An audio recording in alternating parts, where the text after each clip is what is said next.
Beginning of the agenda that items number 8 and number 15 will be deferred to the October meeting at the request of the Alpine Sports Trust. That's item 8, and then item 15, that's just through myself as the chair respectively. So we'll now move on to item number 3.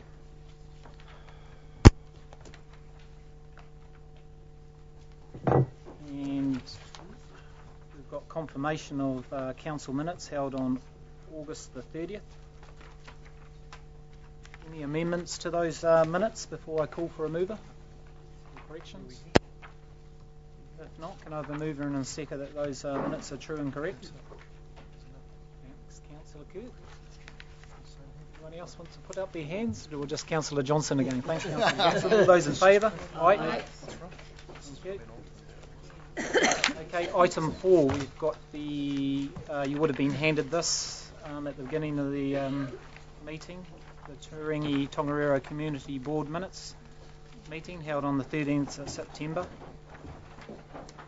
And there's also, sorry Ian, would you like to speak?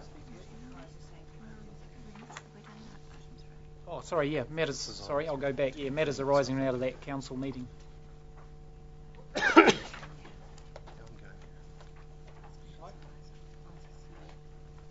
Okay, back onto item 4, the Turangi-Tongariro Community Board Minutes.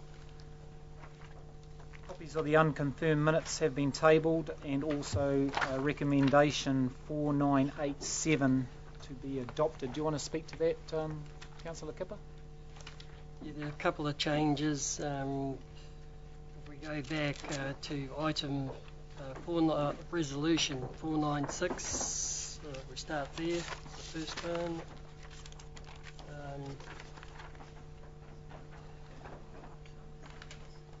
We just altered the wording in part 1 of that to include the town centre steering group as such, because the confusion arises.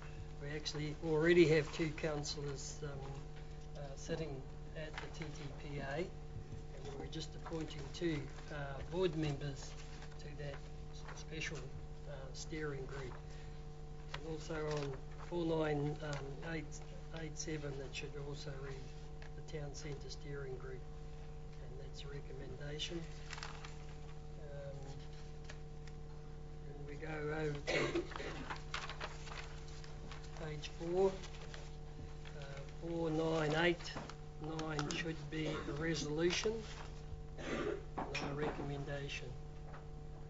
So with those amendments, I'll also move.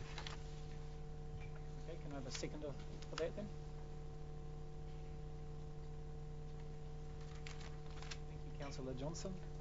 All those in favour? Aye. Those against? Matters arising out of those? Yeah, Councillor Minster. Yeah, just to do with the self-contained camper vans. Just some of the basis behind that, and just the decision that's been made down there, just to sort of at this end of the lake, we've sort of gone all for the freedom camping, but obviously the message at the other end of the lake, you're sort of against it. Just wonder what's going on. That's all. I can probably reply to that. There was quite a long discussion about it. It seemed that most people had finally got onto the same page, that they appeared to believe that the costs of providing the service would not only compete with existing businesses down there, but also that it would be a significant cost to council in terms of security and rubbish and that sort of thing. So given that there's an existing bylaw and a place to go down at Takano already, the decision was made to essentially just enforce the existing bylaw better. Chairman, just further to that, this issue had been canvassed previously and before the last election, in which the board did resolve to investigate placing a self-contained freedom camping park in the north car park of the town centre, which is by the existing swimming pool. That fell over. There was some opposition from local business for that, and basically this is, as Councillor Henderson said, so the board has put it to sleep, so to speak. This doesn't preclude camper vans still appearing in certain places in Turangi. Some of those places which land that is governed by council, but a lot of those places are not. So the bylaw, if you like, won't necessarily apply in some of the areas that these vans migrate to.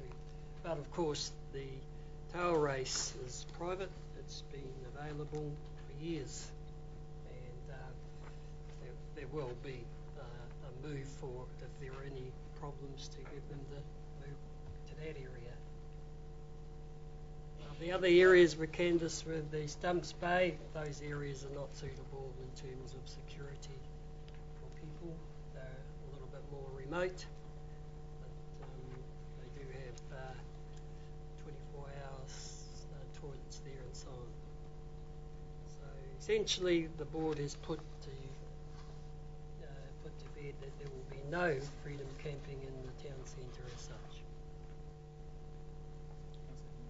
Just to add to that, a report was presented by council staff when the issue was initially considered approximately 12 months ago, which pointed out significant concerns as well. That was represented when we considered it, and also there was a new report this time from council staff, and one of the arguments that's always been used to promote why this may happen is the supposed economic benefit to the town of having these camper vans in the town. I just think it should be noted that the new report that was presented noted that Taupo, there was no, I believe the words were, there was no existing information to show that in Taupo it had actually added economically. So based on that, there wasn't actually a case for the main reason as to why we're considering it, which is that it would bring money in somehow. Would you be considering it in the future? Obviously, like, it's only just happened in its recent history here now, but like in a year's time, there might be stats that show, regardless of the rugby period, to show that it is an advantage to have that sort of traveller in your town. Is it something you're going to look at again to say, look, we've got some stats now from the TDC? Oh, I could reply to that just by saying, yes, sure, if more information comes to light that supports why it would be a good idea, yeah, absolutely, it'd be prudent to reconsider it. Okay, any other matters arising out of those minutes? If not, we'll go to item number 5, the Rugby World Cup 2011 co-hosting committee minutes. Meeting held on the 1st of September. Any amendments or changes on those minutes? Councillor Kirk?